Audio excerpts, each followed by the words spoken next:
Harry and Meghan's tremendous hypocrisy trying to leak the communication strategy to attack Charles. A palace leak has sparked a defense of Meghan and Harry's media strategy after it was claimed faux outrage would dominate if the royal couple had made plans public. The palace leak told of a very emotional first meeting between Prince Charles and his granddaughter Lillibet, despite the fact that at one point Prince Charles had stopped taking his son's calls, according to Prince Harry.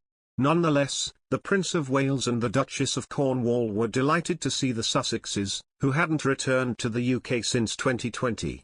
Royal commentator Peter Hunt took to Twitter to defend the couple for keeping the meeting private in a bid to avoid a media frenzy.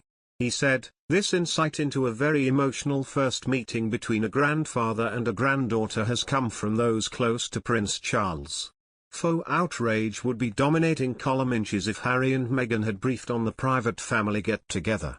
The couple's daughter celebrated her first birthday while in the UK, where she also met great-grandmother and namesake Queen Elizabeth II. The Duke and Duchess of Sussex and their family visited the UK during the Platinum Jubilee celebrations honouring 70 years of service from the Queen. They did not take part in the Jubilee celebrations apart from a Thanksgiving service at St Paul's Cathedral where they sat apart from Prince Harry's brother Prince William and the Duchess of Cambridge. Harry claimed in the now famous 2020 Oprah interview that his family had cut me off financially.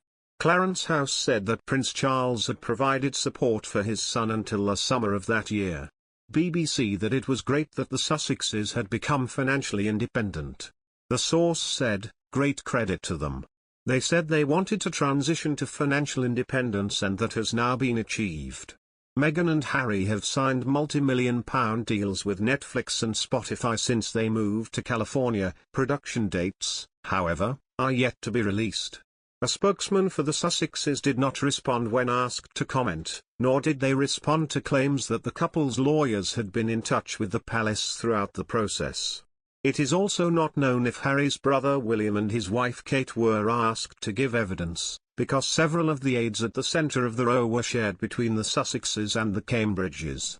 Royal aides announced in March last year that they were launching an inquiry into claims that Meghan's belittling behaviour while a working member of the royal family drove two female personal assistants out of the household and undermined the confidence of a third. Staff were said to have been left in tears and feeling traumatized, with some likening their condition to having post-traumatic stress. The royal household employed a third-party law firm, paid for by the family privately, to probe the claims in a move that some predicted could increase tensions between Harry and Meghan and the institution.